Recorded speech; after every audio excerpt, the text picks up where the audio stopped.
سلام، به قسمت دوم آموزش بافت کیف چشم نظر خوش اومدین. بریم که بافت این کیف رو با هم ادامه بدیم.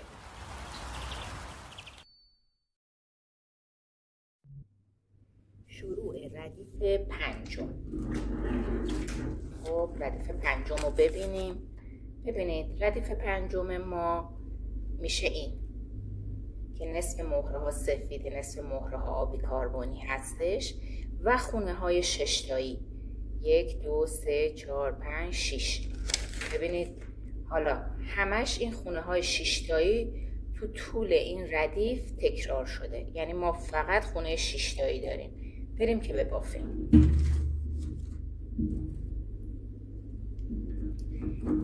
الان نخ سمت پایین ما یا همون نخ راهنما، نخ هادی، چیکار به کدوم سمت؟ ببینیم به این بره. خب چی میگه؟ یعنی ببین شما الان نمیتونی این اصلا بیاری بالا ببافی، خودش داره هدایت میکنه خودشو به این سمت.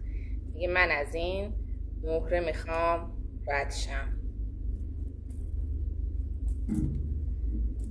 خب ما الان 2 تا مهره توی نخمون داریم، 1 و 2. خونه ها چند تایی بود؟ 6 تایی. چند تا میخوایم؟ 4 تا. نخ سمت چپ رو میگیرم،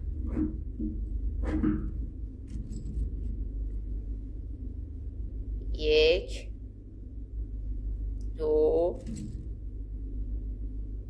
3 و 4می رو با نخ روبرو مشترک میکنم.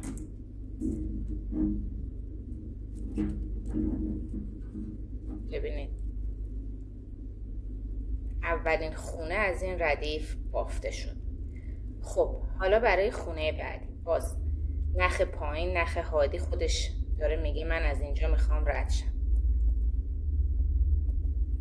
وقتی از اینجا رد میشه، ببینید شما حتی اینو بیرون هم از همین یه دونه بکشید، ببینید اصلا جای دیگه برای بافت نداره. یعنی خودش داره میگه که من رو از این یکی مهره هم رد کن تا من بیام بیرون بشه منو ببافی. خب اینم از این. الان داخل نخ چند تا مهره است؟ 1 2 و 3. چند تا میخوایم برای خونه 6 مهره‌ای؟ 3 تای دیگه. خب سمت چپ، نخ سمت چپ،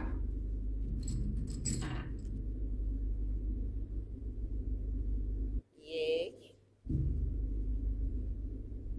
2 3 و میرم وارد میکنیم و اشتراک.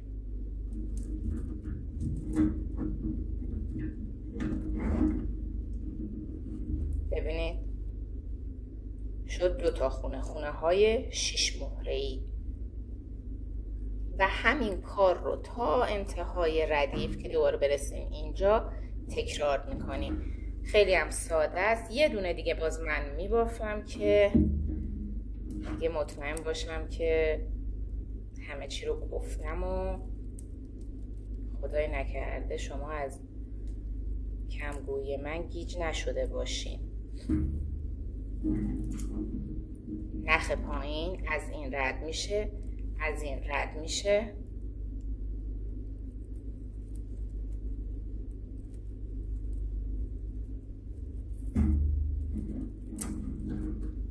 خب بالاش چند تا؟ 3 تا.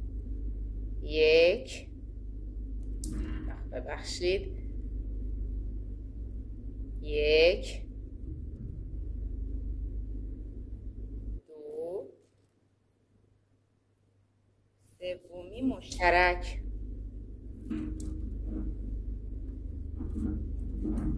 ببینید پس نخ پایینمون توی این ردیف همواره از 2 تا مهره رد میشه، 2 تا 2 تا 2 تا این شکلی و ما ادامه میدیم تا انتها. ببافم و برای دونه آخر این ردیف برسم خدمتتون.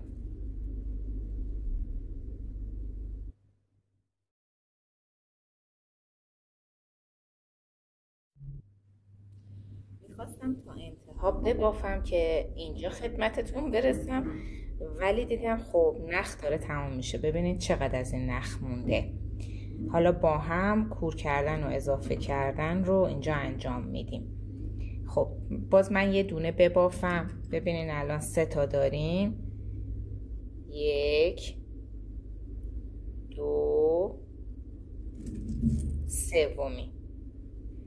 اینجا که آخر نخ من حتما از اشتراک گره استفاده میکنم که خیلی محکم بشه. ببینین نخ رو برمیگردونم داخل مهره، یه قلاب درست میشه. نخ روبرویی رو از داخلش رد میکنم و میکشم تا این گره بیفته داخل مهره به این صورت.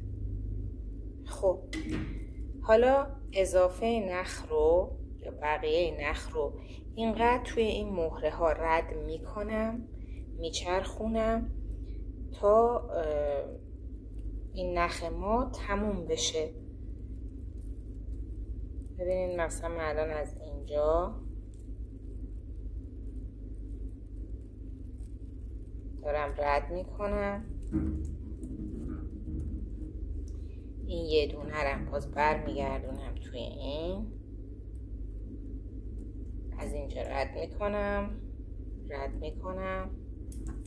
همینجوری. میدونی قاعده خاصی نداره که مثلا دقیقا بگم از توی این مهره ما اینقدر این رو از بین مهره های مختلف رد میکنیم، میپیچونیم، رد میکنیم تا نخ ما کوتاه بشه و کاملا تموم بشه.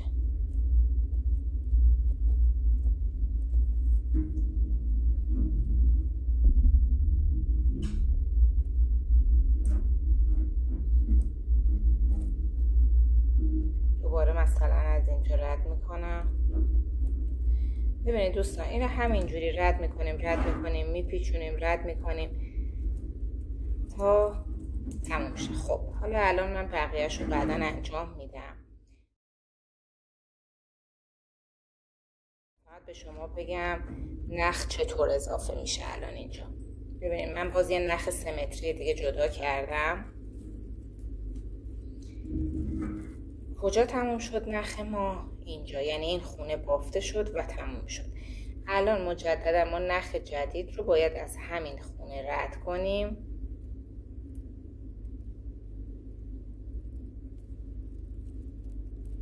طبق برنامه‌ای که بود از همین 2 تا خونه پایینم رد کنیم.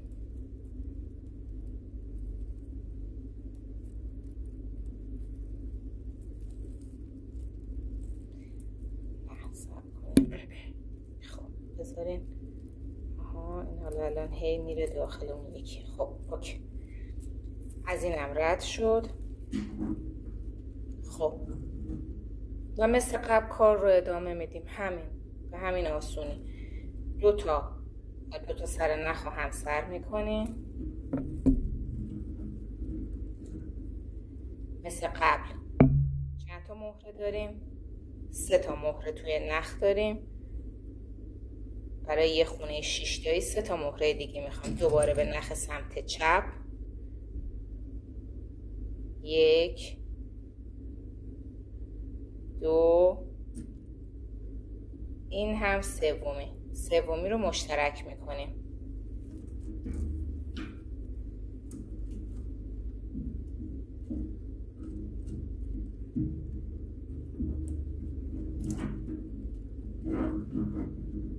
و اینو باز ادامه میدیم همین روش رو تا انتها.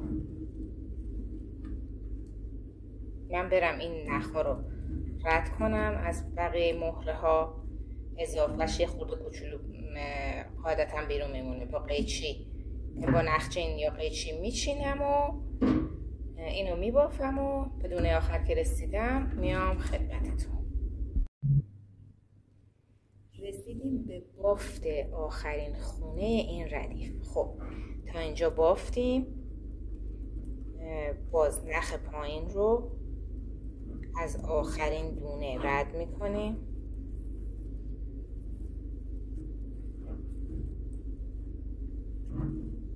از کناریش رد میکنیم. ببینین این دیگه خودش داره میگه دیگه، خود این نخ داره ما رو هدایت میکنه. ببینین الان نمیتونین اینو بیارین بیرون ببافین، اصلا میفته همه چی رو هم. از اینجا مجدد از این یکی هم رد میکنین، میارین بیرون و الان 4 تا مهره 1 2 3 4 توی نخ داریم و چون خونمون 6 تاییه 2 تا نخ دیگه باید اضافه کنیم. ببخشید 2 تا مهره دیگه باید اضافه کنیم. این یکی و دومی رو هم مشترک میکنیم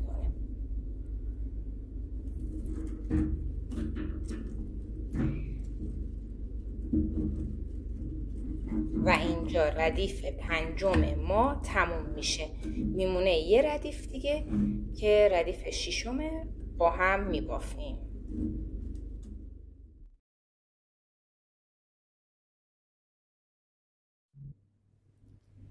بافت ردیف ششم رو با هم شروع میکنیم. خب کجا تموم کرده بودیم؟ اینجا. ردیف ششم رو روی کیف بهتون نشون بدم. ببینین ردیف آخر یا همون ردیف ششم همش خونه های 4 تایی، تکرار خونه های 4 تایی. روی هر کدوم از مهره های این ردیف، روی هر کدومشون یه خونه 4 تایی باید بافته بشه. الان ما هم به نخ سمت چپم یه دونه داریم، خونه 4 تایی قاعدتا 3 تا مهره دیگه میخواد. 1 2 سومی رو مشترک میکنیم.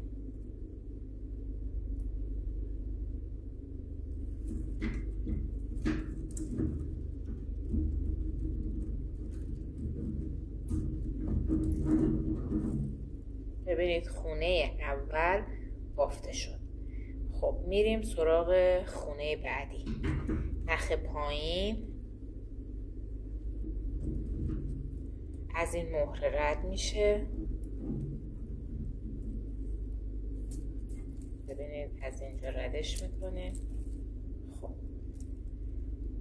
2 تا مهره الان ببخشید 2 تا مهره الان توی نخ هست. برای یه خونه 4 تایی ما به 2 تا مهره دیگه نیاز داریم. به نخ سمت چپ 1 2 دومی رو مشترک میکنیم.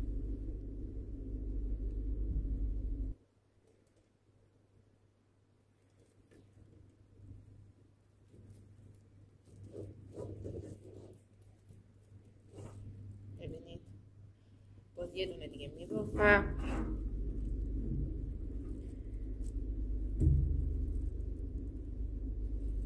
از این خونه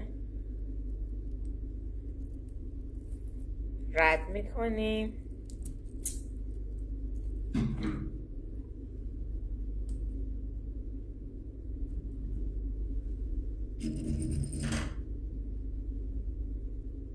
یک دو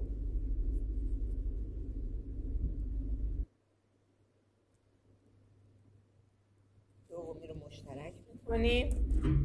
نخ‌ها رو حسابی محکم میکشیم و همین روند، همین بافت رو تا انتها تکرار میکنیم، تا انتهای این ردیف که دیگه این رویه کیفمون کامل بافته بشه. خب من دیگه وقت شما رو الان تو تصویر نمیگیرم، خودم میرم میبافم و به اینجا که رسید میام خدمتتون. میخواستم انتهای بافت خدمتتون برسم ولی باز نخ اینجا تموم شد. گفتم باز با هم نخ و کور کنیم، نخ رو اضافه کنیم و بافت رو ادامه بدیم. ببینید الان اینجا اشتراک ساده شده، ما نخ کوتاه شده، اینقدر نخه دیگه، من بافت رو با اینقدر نخ ادامه نمیدم. همین رو میام چیکار میکنم؟ از توی مهره ها رد میکنم. الان اینو از این ور رد کردم، اینقدر این نخ رو تو مهره ها میپیچونیم که حسابی هم بکشین. ببینید الان مثلا توی اینجا من میخوام نخ رو که همجور دارم میپیچونم، برای محکم کاری میخوام یه گره ساده باز بزنم، ببخشید گره اشتراک گره انجام بدم. اینجا برمیگردونم اینو، اینم از توی قلاب رد میکنم،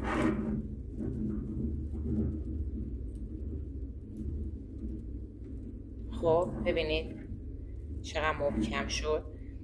و حالا هی این نخ رو از مهره ها عبور میدم. باز میگم خواستم محکم کاری بیشتری کنم، دوباره اینجا همین کارو میکنم. جوری که نخا رو به هم نزدیک کردم میتونم باز اشتراک گره‌ای اینجا داشته باشم. نخو برمیگردونم تو خودش، این نخ رو توی قلاب رد میکنم، میکشم گره بره داخله. ببینید چیزی معلوم نیست و اینو همین جوری ادامه میدم. حالا یا از توی همینو فرقی نمیکنه، قانونی که نداره. اینقدر عبور میدیم که این نخ کوتاه‌تر بشه، تقریبا تموم بشه. حالا یه ذرم اضافه اومد میچینیم. خب من الان اومدم یه نخه، حالا دیگه 3 متری جدا نکردم، تقریبا 1 متر جدا کردم که این نخ رو تا انتها، یعنی این فاصله رو ببافم و دیگه این نیم به قول معروف نصف کیف بافته شده باشه و بعد بقیه بافت رو ادامه بدیم. پس حالا نخ جدید رو چجوری اضافه میکنیم؟ ببینید الان این شکلیه. خب این نخ رو میکنیم از همون مهره‌ای که تموم کردیم بافت رو، نخ رو میکنیم داخلش و همون فرمول رو پیش میریم. نخ پایین از داخل این یکی مهره هم رد میشه، اینو میکشیم بیرون. خب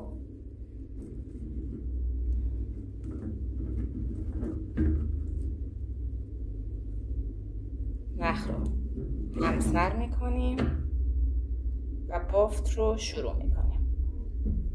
میبافیم و به انتها که رسیدیم نخ رو رد میکنیم باز از اینا و نخ رو کور میکنیم و تموم میکنیم. خب الان این دوتا ببینید الان تا اینجای کاریم، یه مهره به نخ چپ، باز یه مهره دیگه و اشتراک. ببینید دوباره از مهره پایین رد میکنیم ببخشید رد میکنیم بالا، دوتا، 1 2 دومی مشترک و همینو ادامه میدیم تا تموم شه. به آخرین خونه این ردیف رسیدیم. چیکار میکنیم؟ نخ پایین رو از توی مهره رد میکنیم، نخ رو میبریم داخل این یکی مهره. خب الان ببینید چه شکلی شد. نخ بین 3 تا، یعنی داخل نخمون 3 تا مهره است، یه دونه دیگه اشتراک میکنیم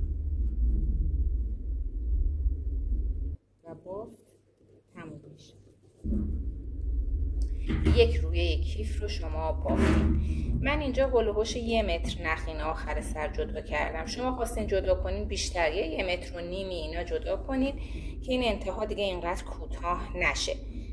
به هر جهت من این نخ رو باز همینجوری بین مهره ها رد میکنم که کورش کنم. نخ رو از داخل این رد میکنم، از داخل این رد میکنم،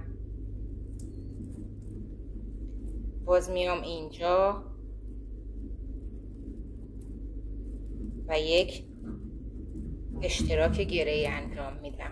الان اینجا هستم، سر نخ رو بر میگردونم. ببینیم قلاب ایجاد شد. یه قلاب اینجا داریم. الان این یکی نخ رو از داخل قلاب رد میکنم و اینو میکشم حسابی.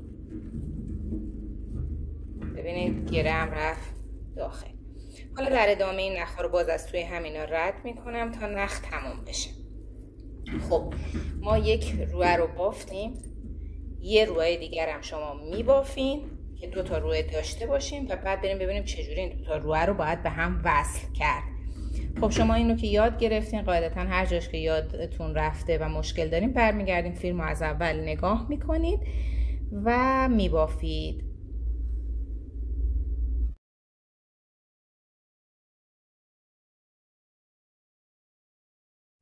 خب اگر آموزش بافت کیف مرواریدیمون تا اینجا براتون مفید بوده، گویا بوده و دوست داشتید، لطفاً ما رو سابسکرایب کنید، لایک کنید و به دوستانتون معرفی کنید. مرسی که تو کانال رایل هندمید حضور داریم.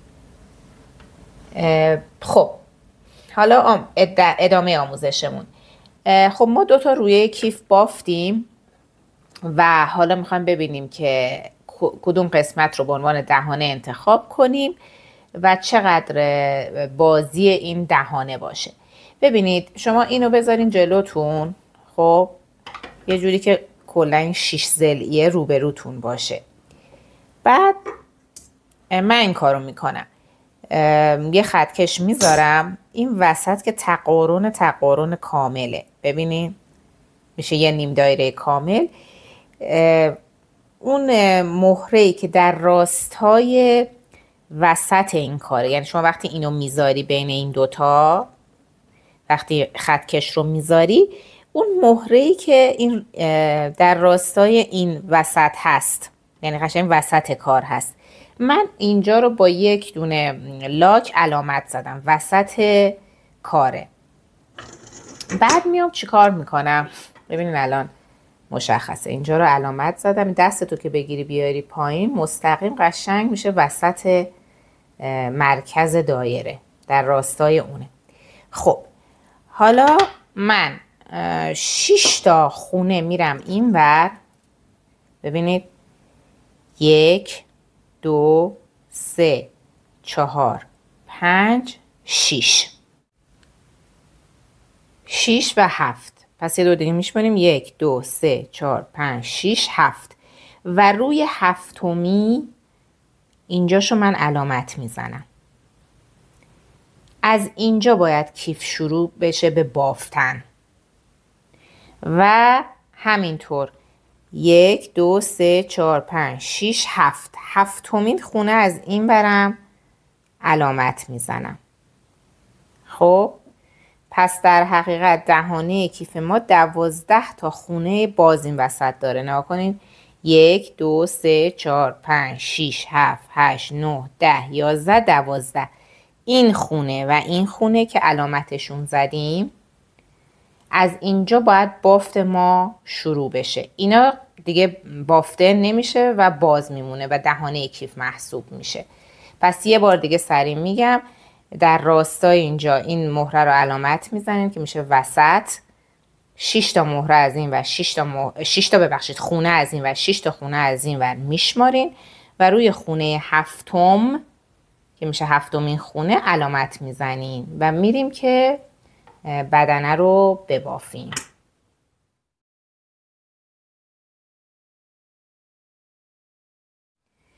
خب یه نکته رو خدمتتون بگم.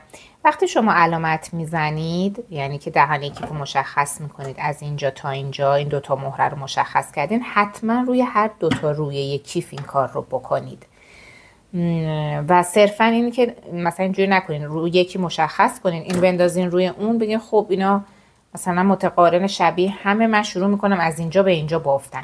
تجربه خود من میگه من این کارو کردم و بعد که کیف تموم شده دسته رو زدم، از روبرو که کیفو نگاه میکنم یه طرف، خب اینا میبینید حالت شیش ضلعی داره دیگه، میبینید از روبرو یکیش درسته نسبت به دسته، یکی دیگه مثلا اون یکی روه یه حالت کجی میگیره. چرا؟ چون بعضا من این دوتا رو گذاشتم روی هم ولی دقیق نبوده، یعنی مثلا ممکنه یه ذره متفاوت بوده و این با یه مهره اونورترش بافته شده و این یه حالت کجی پیدا میکنه در نهایت اگه دقت کنید.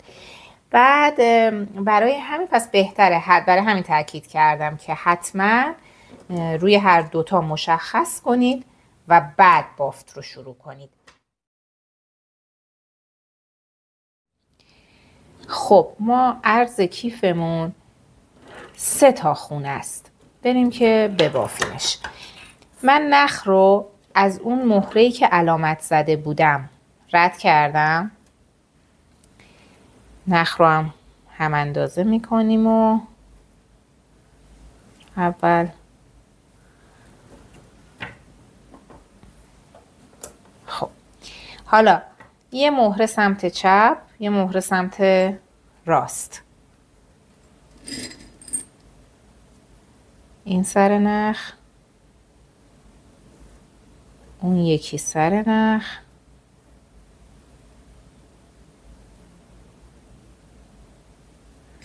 و یه دونه هم مشترک.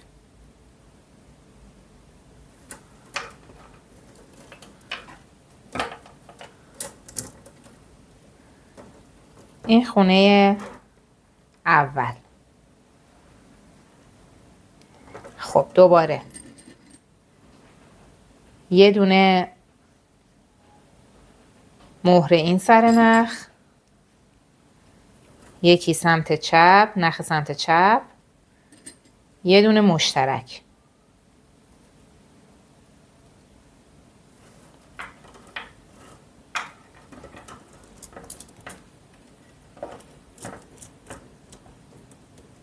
خب تا اینجا شد چی؟ این شکلی.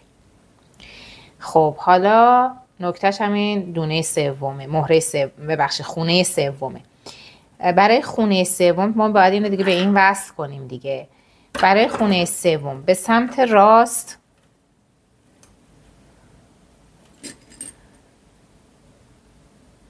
یه دونه مهره میندازیم، بعد نگاه میکنیم ببینیم که اون مهره که علامت زده بودیم کجاست. این مهره که علامت زدیم با لاک ببینیم. خب حالا این نخ رو از بالای همین یا سمت راست همین رد میکنیم.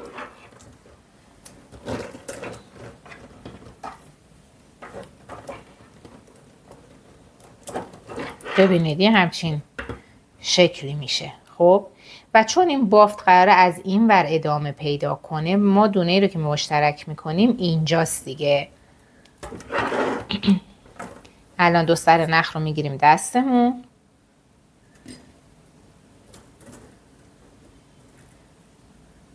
یه دونه مهره مشترک میکنیم.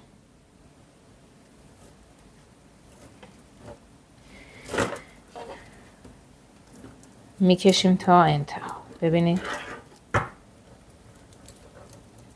دیدین چه شکلی شد؟ به این صورت. و حالا همین رو، این بافت رو هی اینجوری ادامه میدیم تا به اون نقطه‌ای برسیم که با لاک علامت زدیم به همون مهره. خب الان دیگه باز کاری نداره، تکراره دیگه. حالا باز این نخ رو از این دونه بالا، از این مهره بالا رد میکنیم.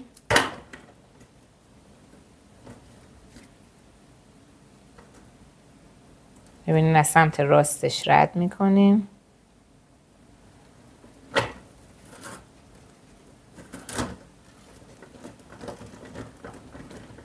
به این شکل. ببینید الان یه نخ این وره، یه نخ این وره. چی میخوایم؟ 2 تا مهره دیگه میخوایم. یه مهره باز به این نخ سمت چپی، یه مهره به نخ سمت راستی، به این طرف، این نخی که اینجاست، به این میکنیم و بعد مشترک میکنیم. اینو مشترک میکنیم که سمت بافتمون بره به سمت پایین.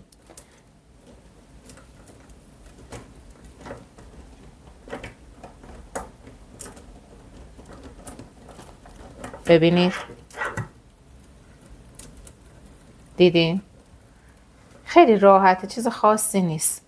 حالا دوباره این نخ رو از داخل این مهره رد میکنیم، یه دونه مهره میندازیم اینجا و یه مهره دیگه این طرف رو مشترک میکنیم.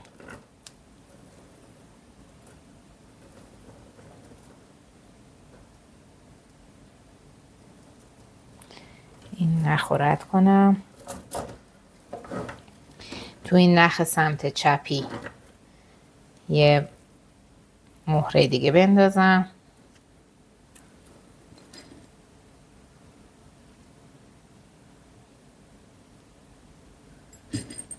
یه مهرم که همین به سمت پایین میخوایم مشترک شه. تو حالا همین نخ سمت راستم انداختمش، با این مشترکش کردم و حالا میکشیم.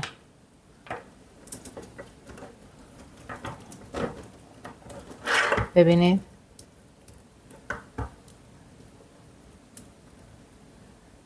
دوباره تکراره دیگه. دوباره نخ رو از داخل این رد میکنیم، از داخل این یکی هم رد میکنیم، این 3 تا و فقط یک دونه برای مشترک کردن میخوایم.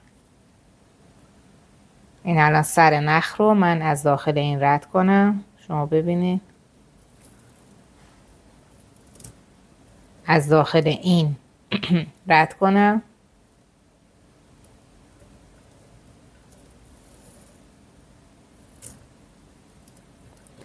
و در نهایت یه دونه اینجا مشترک کنم.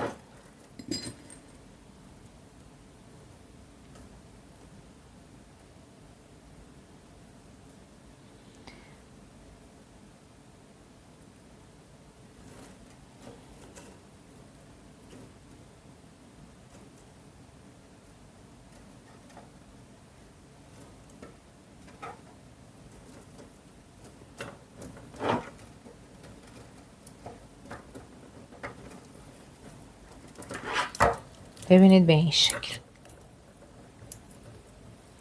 فکر میکنم دیگه گویا بوده. الان ببینید مسیر همینه، هی یه دونه میریم، یه ردیف میریم اینجا، میایم پایین، میریم اینجوری اینجوری اینجوری تا انتها. دوباره الان این دیگه تکراریه. این رو از داخل این رد میکنیم، میاد بالا، یه مهره میندازیم توش، یکی بالا مشترک میکنیم، دوباره یه دونه از تو این رد میکنیم و همین شکل تا انتها میریم. تا کجا؟ بافت رو ادامه میدیم تا به این نقطه برسیم. این نقطه ای که علامت زده بودیم اینجاست، تا به اینجا برسیم و بافت رو تموم کنیم. این نخ من قاعدتا کوتاست و این وسط یه دور قاعدتا نخ تموم میشه و من نخ رو باید اضافه کنم. خواستم حالا بدونین که مسیر به چه شکل هستش. من میرم اینو میبافم. اینم که به نظرم خیلی دیگه آسون بود و برای شما دیگه نکته خاصی نداشت. ضمناً همونجور که تو ویدیوی اول هم خدمتتون گفتم، شما از بافت گره‌ای تا میتونین اینجاها استفاده کنین، خصوصا اینجا که بدنه کیفه و استحکام بیشتری میطلبه، از بافت گره‌ای استفاده کنین. من اینجا به علت سرعت در آموزش و اینکه خب یه خورده بافت گره‌ای زمان برتر و سخت‌تر محسوب میشه استفاده نمی کنم، ولی شماها دیگه از بافت گره‌ای میتونین استفاده کنین که تو ویدیوی اول هم براتون توضیح دادم. خب بریم تا انتها ببافیم و به آخرش که رسید میام خدمتتون. خب بافتیم تا به ردیف آخر رسیدیم. من اومدم ردیف آخرم باز با هم ببافیم. خب الان رسیدیم به اون مهره‌ای که علامت زده بودیم. نخ رو من از داخل مهره رد کردم. الان به همین نخ سمت چپ یه دونه مهره میندازم، یه دونه دیگه مهره هم بر میدارم و مشترک میکنم.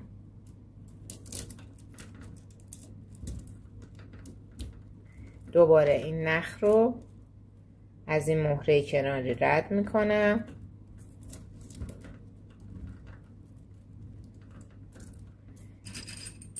یه مهره به نخ سمت چپ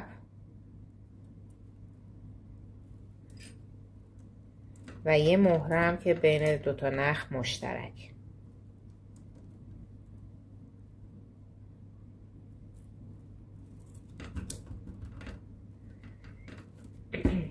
و آخرین خونه از این مهره رد کردم. اینم از اینجا و داخل همین مهره آخر مشترک میکنه.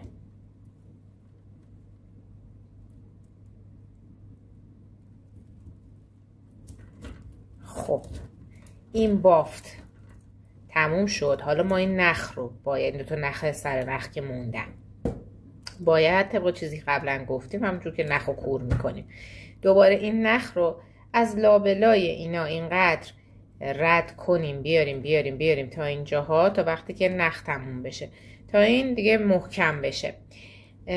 حالا یه دور از، حالا من این نخ رو بعدا محکم میکنم. شما اینجا ببینین چی شد. الان ما دو طرف کیف رو به هم وصل کردیم. این شد دهانه کیف، جاهایی که علامت زده بودیم. ببینین از اینجا بافته شده تا این دوتا و این وسط 12 تا خونه دهانه کیفه. میتونیم باز با هم الان بشماریم. 1 2 3 ببخشید دوباره میشونم. 1 2 3 4 5 6 7 8 9 10 11 و 12 به این شکل شد. خب من برم این نخ رو رد کنم از مثلا داخل این، یه کوچولوشو با هم بریم از داخل این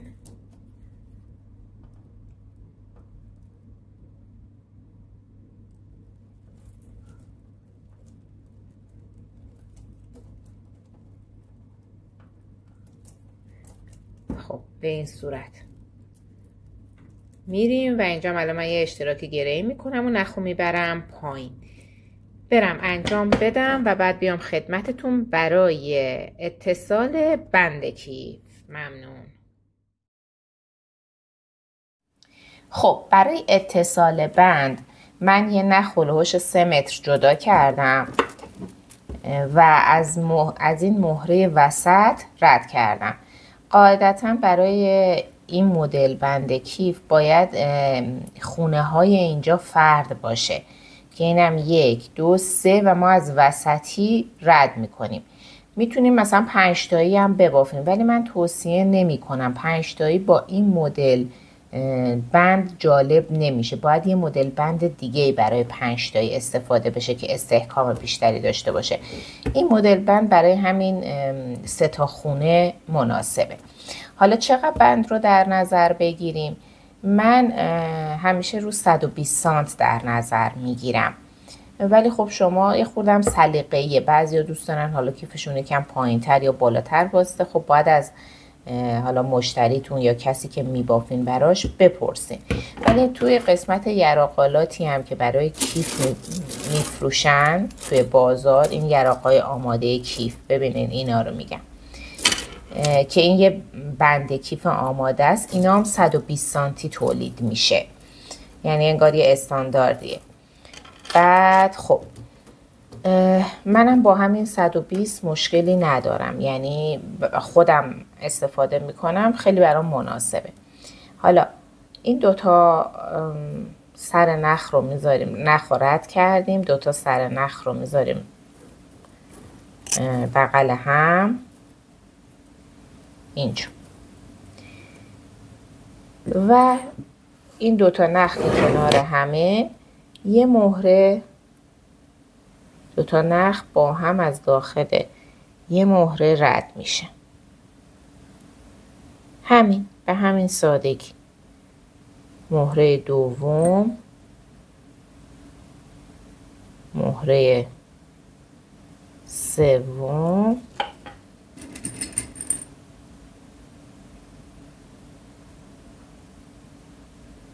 من اونا رو سه تا اولی رو یه رنگ دیگه انداختم چون مهره‌ام کم بود. یه مهره، باز مهره چهارم، مهره پنجم، مهره پنجم و همینجور ادامه میدیم. تقریبا 125-6 تا مهره میخواد که این بنده درست بشه. اینا رو میکشیم میاریم پایین این شکلی. حالا من میرم میریزم توی مهره رو، میریزم توی بند میام. من مهره رو از داخل نخ رد کردم. تقریبا الان این 120 سانته و خب حالا باید چی کار بکنیم؟ این دو سر نخ رو میگیریم دستمون، اینجا مهره وسط میبینید توی این مهره وسطی که اینا سه تاست، تو وسطیش چیکار میکنیم؟ مشترک میکنیم. ببینید این نخ الان این چه شکلی، این شکلی، این الان پایینش اینا این دوتا این شکلی نخ از هم باز میکنیم. یه طرف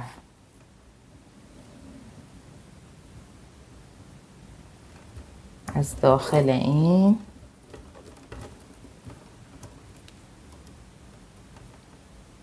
اینم از داخل این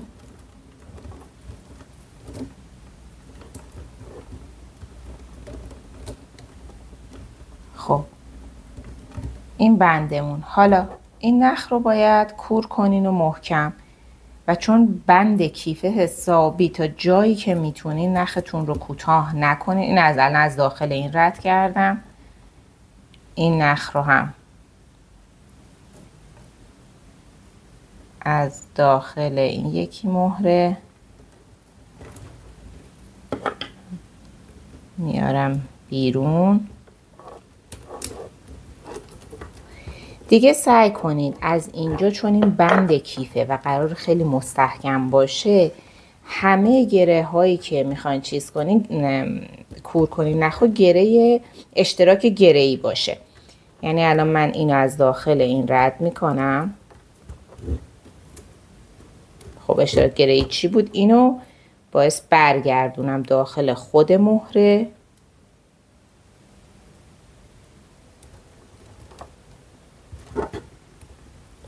خب این الان یه حلقه تشکیل شد، این حلقه ما.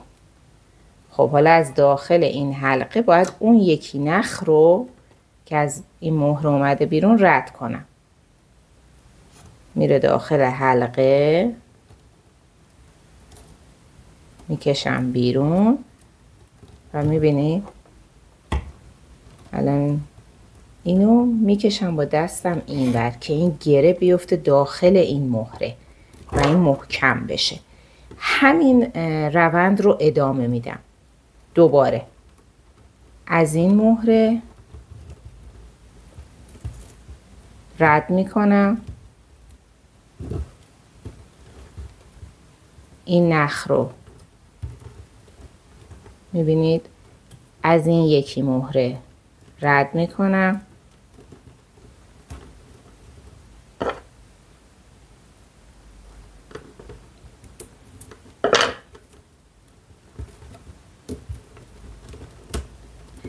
و توی این مهره یه اشتراک گره‌ای میزنم.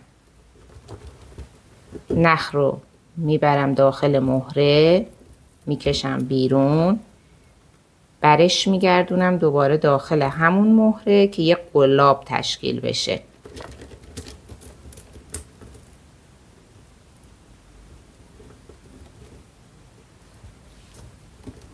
دیدین این قلاب تشکیل شد. حالا از داخل این قلاب این یکی نخ رو میگیرم میکشم. ببینید یه همچین شکلی. و حالا اینو میکشم محکم که بیفته. اینو همین جوری این کار رو ادامه میدین تا نختون تموم شه و یه استحکام خوبی کار بگیره. خب کیف ما تموم شد. بافت کیف ما تموم شد. برق و شاینش رو میبینید. امیدوارم از این آموزش خوشتون اومده باشه، براتون گویا بوده باشه و اگر گویا بوده، روون بوده، خوشتون اومده، خوشحال میشم کانال رایل هندمید رو سابسکرایب کنید، لایک کنید، به دوستانتون معرفی کنید و تجربه های خودتون رو در زمینه بافت زیر همین ویدئو کامنت کنین که همه از همدیگه یاد بگیریم. ممنونم از همراهیتون و از اینکه تا اینجای ویدئو با من بودین.